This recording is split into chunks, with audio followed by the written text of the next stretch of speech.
Hey everyone, it's Mike Andes for another Roundup episode today, and it's going to be a great one. We're actually going to be talking to someone that was an employee. They became an owner. They got 50% of the business, and they turned it around and started to scale up the company. That transformed into a 33% partnership. It's a lot of behind the scenes stuff that normal employees don't know about because they don't have to do all the minutia. This is a great episode to share with your employees that are go-getters and potentially might actually become a partner or a manager for you one day. What's really cool, though, I want to hear about today from Brandon is the program he's using to give addicts a second chance. Because at the end of the day, I'm just hurting you. Like if I keep letting you do this stuff, you're gonna think it's normal. If I tolerate it, it keeps going. So this could be for an addict, like he uses, or potentially even ex-convicts, people that potentially have a very difficult time finding a job because of their past. How do you deal with those individuals? How can it actually be a great opportunity to find these people that otherwise can't get jobs, but then make them successful and hopefully give them a second chance at building their career? It's going to be a great episode. Here we go.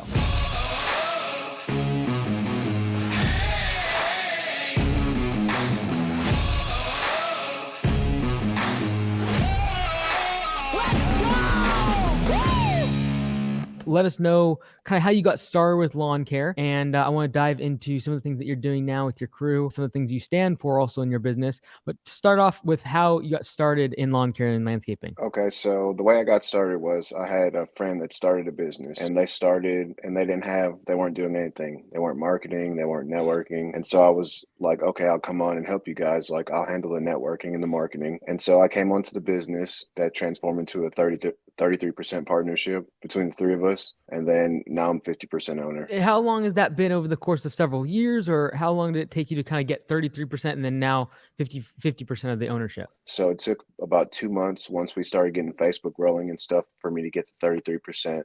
And then a year later, a partner dropped out, which gave me the rest, leading up to 50. And can you kind of speak to someone that might be listening that is an employee currently or would love to have ownership in their current operation or whoever they're working with, but potentially there's not that opportunity or someone isn't dropping out? What did you do to kind of make yourself available or be capable of taking ownership when that opportunity came? Were you doing certain roles in the business, or what did you do to kind of set yourself up for success there? It's really, for me, it was always about education, like kind of focusing on market trends and looking at myself like, is there some areas I can be better in? Like, if I want to be the owner, do I have an understanding of how the business operates? Like, do I know like how to figure out times it's going to take on a job? Do I understand like profit and loss? Am I taking all the things into consideration and really just showing up on time, putting extra effort in, and just making sure that people know that I'm willing to learn. What do you think kind of separates someone apart from the crowd, in a company that has a whole bunch of employees, lots of them show up, work hard, etc., but someone that wants to get ahead, wants to have equity in the company? What steps would you tell them to take now in terms of getting close to the owner or even potentially having ownership in the business like you've now done? The first thing I would say is make sure that they have an understanding of what that entails, like because there's a lot of hard workers, there's a lot of good workers, but the thing that really separates the hard workers and the good workers from the good leaders is like the education thing. So like if they have an interest in being an owner, they need to be looking at articles about taking responsibility. How can I take more leadership? Going to the boss and saying, "Hey, I'd like to have a chance to run this project. Like, can I have an opportunity to show you what I can do?" And then from that point, it's just following that up with, like I said, continued research and kind of understanding that it's hard. It's not easy to get into an ownership role. It takes a lot of work. It's a lot of dedication. It's a lot of behind the scenes stuff that normal employees don't know about because they don't have to do all the minutia. And then from the owner's perspective, why did they bring you in as an owner, or have giving you equity instead of just saying, "Hey, someone else dropped out and we're going to have more equity ourselves"? Why did they bring you in? Did you have capital you brought to the table, or management, or was kind of the reason that they actually gave you the equity? It's really about the way that I believe in marketing and technology. And so like I was coming to the table like, hey, I think these are some areas we can target that other people aren't using in this area. Like like people aren't really using Facebook in my area that much. Like they're doing it minimally, but they weren't thinking about like logos and the importance of branding and the importance of a universal like distinguishable logo across everything. Like and so and also I brought in some money. I was like, I'll take on all these marketing costs. I'll pay for the materials. Uh, And then from that point on, it kind of snowballed. Like, okay, we see this guy's serious. He wants to be involved, and then the rest is kind of history. And what would you say to someone that might be thinking about trying to do that? Either, kind of, I see you almost as being somewhat of an entrepreneur at the beginning, proving that, hey, I have the skills, and then be leading to the fruition of actually owning the business. And I kind of remember like when I was a personal trainer at the gym way back when, and I remember thinking like when I would go into the club being like, hey, what would I want to treat this like my own? And little did I know down the road I would actually own the place.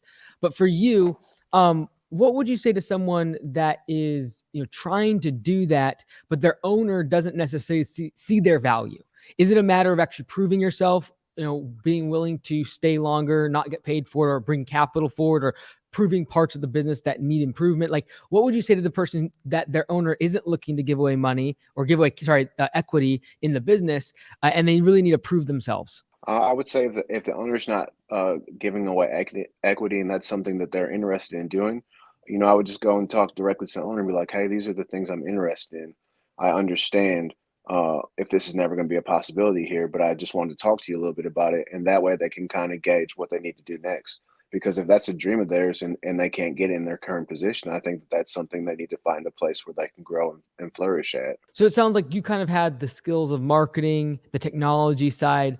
What was it for them that they saw, like in early indications that this was a good move for the business and for them to get you on board equity? What did you first start doing? Did you run some ads?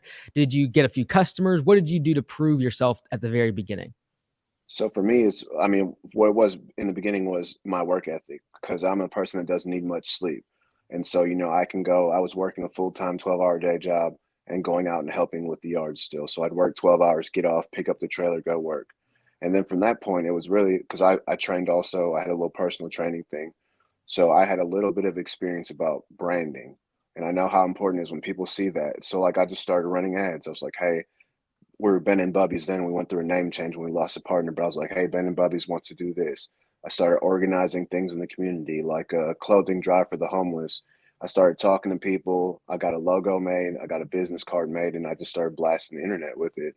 And so from that, we started. I mean, it was still slow the first year. Don't get me wrong. We didn't do hardly anything, but they saw like, okay, this is what it can be. And what's the results been the past couple of years now that you've been on board, and making those changes in terms of more customers? Have you led to higher revenues, more employees? What's kind of been the result now that you've had the equity and been part of the ownership? Since our first year, I think we did $600 our first year, maybe, because I came on in August, and then Okay. the next year we did 72,000. This year that we just closed, we did 120,000. So we've continuously grown revenue wise, and it's opened up opportunities like because people know who we are now. So, I mean, we had our biggest month last month that we've ever had, and that's in January. So Hey everyone, I hope you're enjoying the podcast. If you haven't already, go to mikeandys.com/vote and submit your bracket for Mo Madness. It works just like March Madness with the NCAA Basketball League, and you can submit all the people you think are going to win the tournament. So we're looking for the YouTuber of the year. Submit your bracket for a chance to win $2,000 or an entire day with our media team to come shoot videos and pictures for your business. Let's go back to the podcast and hear how Brandon is giving people in his community a second chance. Epic fail. And I know in part of what you're doing, you sort of have a mission with the local community and the employees. Can you talk a little bit about that? I know you mentioned about having a second chance for some of the employees that you have at the business. Talk to me a little bit about that and why that's so important to you. for me personally, like a little bit of my story is like I'm a recovering addict, right? And so like I remember how it was when I first got clean. And like when you first get clean, you really want to work hard and prove yourself, but a lot of people aren't going to give you a chance.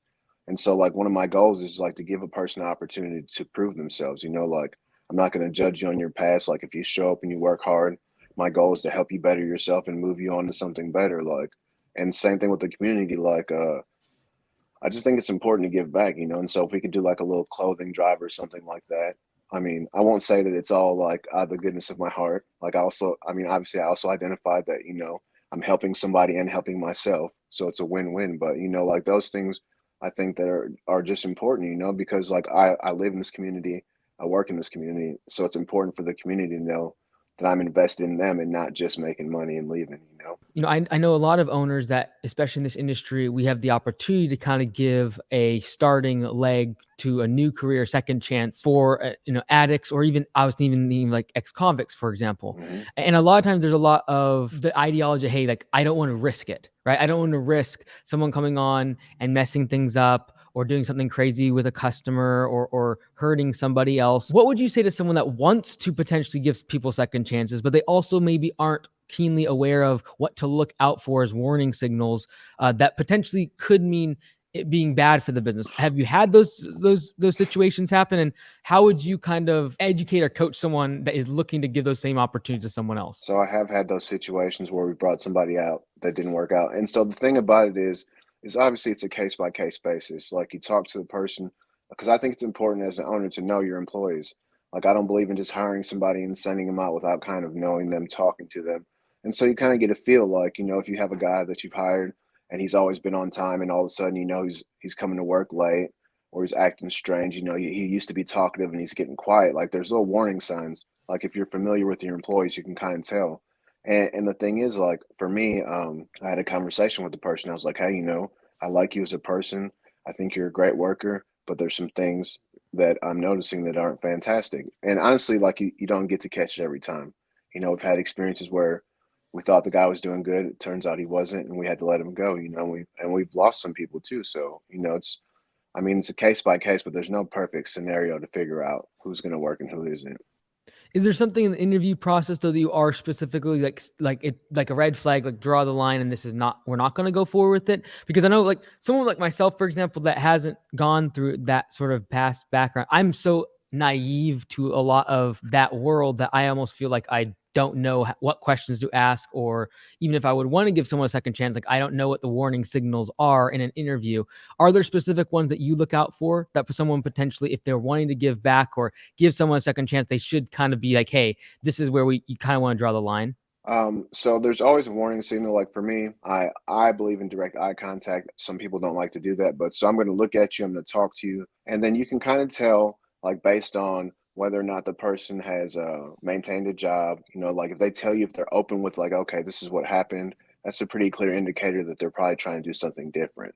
But if they come to you with a lot of excuses by why this didn't work out and how it was other person's fault, that might be something you want to steer away from, just for the simple fact that if it's always somebody else's fault and they're not taking responsibility, there's an issue. So kind of, like I said, it's kind of, you play it by ear, but you can kind of tell, like you can get a feel for a person. Like if they're serious about it, they'll tell you like, I've had these struggles, I'm trying to do something. Now, if they're not that serious about it, they won't let you know.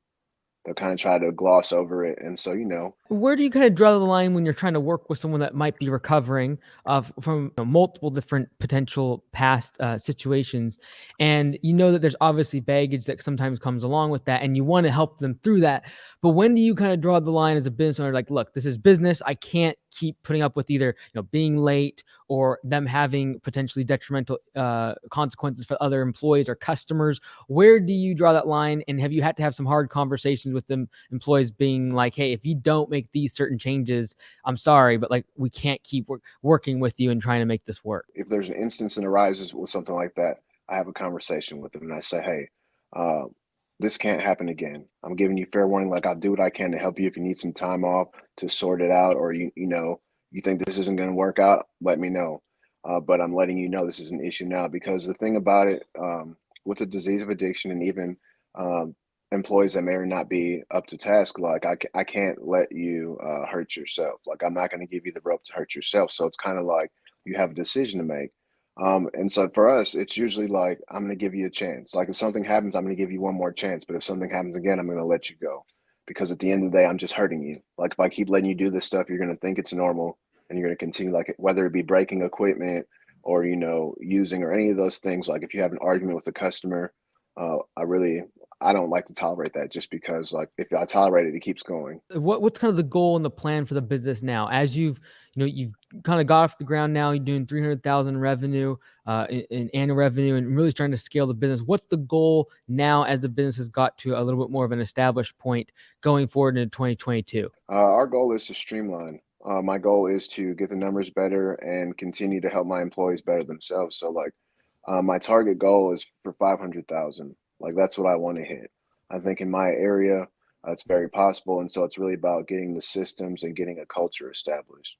Because up until this point, like I've made forays into the culture deal, but it's so now it's more of we're actually doing our payroll for the first time now. Like we started the payroll, which is terrifying. I'm terrified of that, and so it's really just getting the company where it's running on all gears because I'd like to expand. Like my goal's always to be regional, and so it's adding products and services that add value to the customers we already have and perspective, networking more, just getting more engaged in the community, really. Well, I really appreciate you coming on. If there's anyone that wants to reach out to you, is there a way to do that? Like, especially maybe potential employees that are trying to kind of move up in their company or get ownership, become owners, or also people that are considering trying to create a program where they can take some of these individuals and give them a second chance, and they might need a hand with that. Is there a way to reach out to you somehow? Yeah, Brandon at bblandscapes.net. Right there's you get it. There's my name, opposite side. You can reach me at Brandon at bblandscapes.net or on Facebook. I respond within 5 or 10 minutes to pretty much everybody, so I'm always available. Awesome. Thank you, Brandon. Thanks for everything you're doing in your community as well. Thanks, Mike. I hope you enjoyed the episode of Roundup. If you didn't catch last week's video, check it out over here where we talked about going from residential mowing into commercial as well as hardscaping, that transition point from just going from mowing lawns to actually doing projects. Check it out, and we'll see you on the next episode of Roundup.